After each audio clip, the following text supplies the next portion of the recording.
Chapter 32. Yasmeen. Yasmeen's stomach clenched with unease, her heart pounding in her chest as she watched Leah emerge from the dense bushes that surrounded the Cree complex. Leah's sunken cheeks lifted in a look of pure awe, her eyes wide and unblinking as she took in the sight before her. A perfect and pristine structure, standing tall and imposing against the backdrop of the surrounding forest. Every detail of the building seemed to exude an air of luxury and power. Yes, the building was impressive with its bright facade shining in the sun. The immaculate lawn was almost blindingly green. Everything around Leah contrasted with the poverty that clung to her, making her an eyesore in this place of orchestrated perfection that was the Cree complex. Leah's gaze turned away from the structure, edged in nature's beauty, and landed on Yasmeen. She stood with her feet planted apart, a smirk playing across her lips, gloating at Leah as though she were nothing more than a pathetic insect, small and insignificant. With her hands on her hips, Yasmeen's leering expression said it all. She snorted. Well, well, well, look what the cat dragged in. She looked up and down at Leah's frumpy clothing, smoothing down her white capris. Her hands, for a moment, rested on her still flat belly. She looked stunning and knew it. Yasmeen hadn't spent months hiding out in the wilderness, doing God knows what to survive. She was as snug as a bug, safe as can be, basking in the glory of the Cree. Sure, she wasn't a true believer in Malcolm's cause. The guy creeped Yasmeen out. But she was now Ben's woman and pregnant with his pure-blood offspring. This made her, pretty much, a queen in the Cree. Her face, bright and golden, lit up with a fevered grin. There was no way she could resist it. She radiated happiness. She had everything she wanted, and it showed. She was beaming deep within the very core of her being. I need to see Ben Holland, Leah pleaded, her eyes darting around, cautious of her surroundings. She looked back at Yasmeen, uninterested in the hostility she expressed. For a moment, Yasmeen felt put off, her shoulders lowering a bit.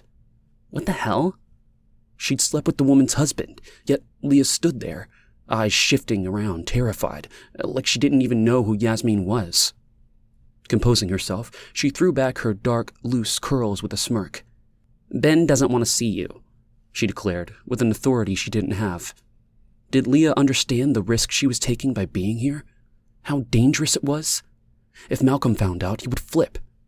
He had it out for her, especially after what happened to Malik. Yasmeen's lips curled into a sneer at the thought of Malcolm's brother. She was relieved he was dead. Good riddance to bad rubbish, as they say. Glad for his poor shell of a wife. She would be free from her abusive husband's shackles. What was her name again? Oh, right, Sarah. A friend of Tabitha's from university. Yasmeen couldn't resist a chuckle at the thought of Tabitha ever having friends. Friends was a generous term for people who tolerated that woman's company, and from what Yasmeen could tell, they sure weren't friends anymore. Looking at Leah, Yasmeen shook her head. The woman seemed worn out and ready to collapse. It was unimaginable for her to think of Leah as someone who could slash Malik's throat. She displayed not a single sign of strength. The very idea was absurd. Thinking of the sweep erased all of Yasmeen's thoughts. All those people, all the children. Her hand, already possessed by a mother's instinct, fluttered to her belly. She took a deep breath of reality, looking at Leah with fresh eyes. Leah looked panicked and on the verge of hysteria. What had she gone through all these months to save her child? Ben's son. At that moment, Yasmeen understood Leah's feelings. She would do anything to protect the little being growing in her womb. A pure blood in Malcolm's eyes. The future leader of the Cree. Her heart fluttered. The idea that her child would become the future leader of the Cree did not sit well with her at all. She disliked Malcolm and saw him as the monster he was beneath the facade. The murderer of thousands. But she was no fool. If she wanted to live, for her baby to live, she had to continue to pretend that she was a faithful sister of the Cree. Besides, she loved Ben more than anything, and where he was, she was. If he wanted their child as Malcolm's successor, then so be it. She would be a dignified mother.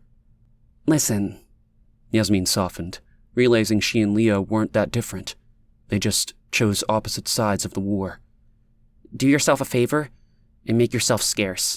If anyone sees you around here, you might as well kiss your little boy goodbye, Yasmeen said, looking around to see if Tabitha, the ever-watchful guard, was around. Tabitha bothered Yasmeen almost as much as Malcolm did. The way she fawned over her after being baptized into the decree weirded Yasmeen out. As soon as Tabitha discovered the pregnancy, she clung to Yasmeen, hovering like a vulture. She wanted to scream at Malcolm's wife and tell her to stop lurking in doorways, always watching and waiting around her like a desperate bird of prey. Leah's voice trembled as she pleaded, her hands twisting together in a flurry of nervous energy. She ran her fingers through her tangled hair, her eyes wide with desperation. Yasmeen could feel the tension radiating off of Leah, hanging thick and alive in the air. I need to see Ben, she begged. He has to save our son. Fear. Overwhelming terror. Its intensity choked Yasmeen. Her confident pose melted away as she faced Leah, her expression now serious. They stood eye to eye, mother to mother. The pain in Leah's eyes cut through Yasmeen like sharp blades. Ben can't help your son. Tears streamed down Leah's face, her voice cracking. He's just a little boy. Her hands gripped together in front of her as though in prayer. Please, I beg you, Ben has to help him. Adam is his son. She sobbed as the sun disappeared behind thick, ominous clouds, casting a shadow over the once blue sky. He's a half-blood, Yasmeen said. Her words sounded foolish even to her. These terms belonged to Malcolm, not to her, and she felt dumb using them. She sighed. Like it or not, she had no option but to utter them. Malcolm was the law, and so were his words. You ignored Ben's warning. Now the boy's fate is in Malcolm's hands. Her spine tingled with fear as she straightened her posture. What was she doing? Standing here talking to Leah and not turning her into the decree was suicidal, even for Yasmeen. Malcolm wanted blood for his brother's murder. She struggled to grasp the idea of Leah being capable of killing Malik, but Malcolm's conviction was enough to make her aware of the danger. You need to leave. Now, she whispered in an urgent tone. It's too late for help. No! Leah demanded. I know Ben won't turn his back on Adam. Her words sounded strong, but Yasmeen could hear the hesitation behind them. Had Ben ever shown any concern for Adam before? She thought about how many times he mentioned his son. Never, ever, unless Malcolm brought his name up. But this was different. This was Adam's life they were dealing with. He wouldn't abandon his son, would he? Her hand wanted to press against her stomach again, but she stopped, thinking about the baby growing inside her. Her child with Ben. Look, I am telling you, Leah. He won't.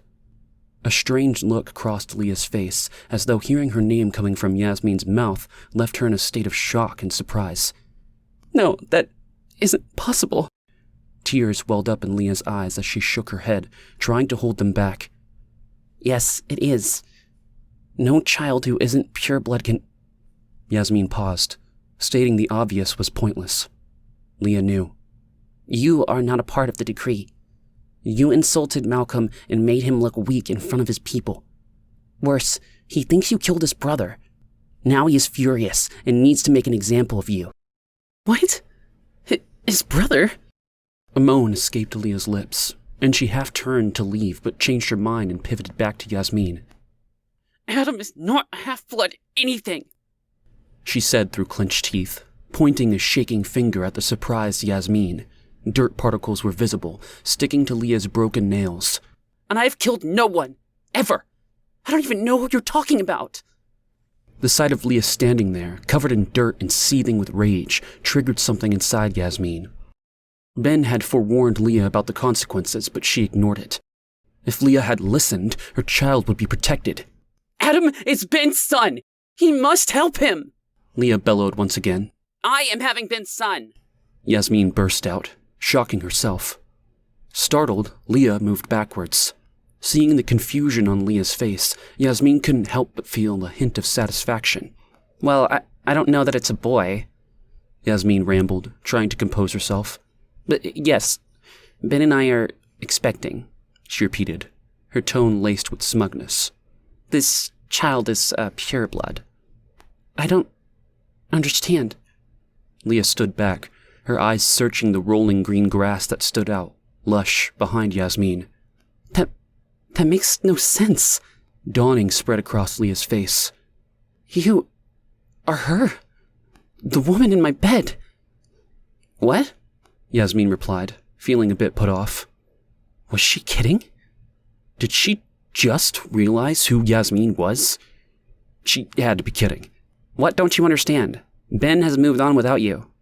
We're going to start our own family here with the decree, Yasmeen said, waving her hand towards the complex like a game show host presenting new cars.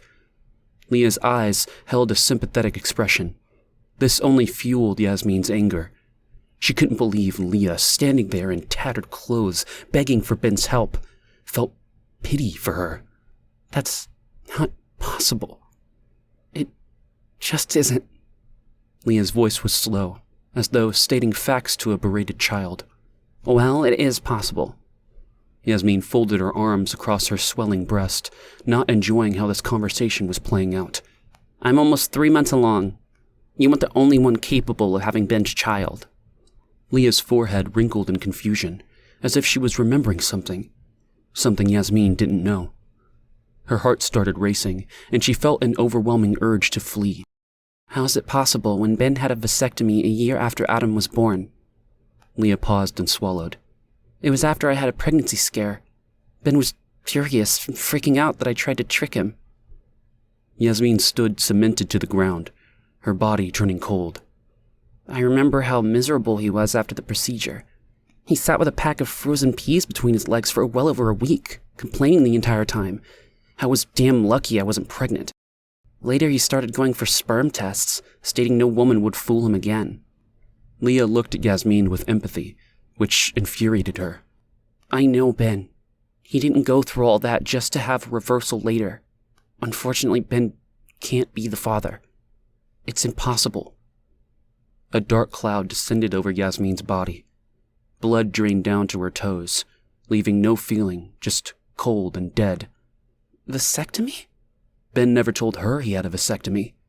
He didn't even flinch when she revealed she was pregnant. Something wasn't right. Something was very wrong. With the venom she didn't know she possessed, Yasmeen turned on Leah. Get out of here! Now! Her voice cut through the air like a sharp blade, her finger pointed at Leah, who stood trembling in front of her. I will call the decree soldiers on you if you don't leave right now. Leah's eyes filled with tears as Yasmeen continued to reprimand her. How dare you? Who do you think you are, questioning me? You're just angry because my child will live, and yours is just biding time till Malcolm finds him. Unable to handle the sight of Leah's frail figure in tattered clothes, Yasmeen turned away and stormed off in anger, Leah's words echoing behind her. Leah did not know what the hell she was talking about. Of course, Ben was the father of her baby. There was no one else. She needed to see Ben, and she needed to see him now.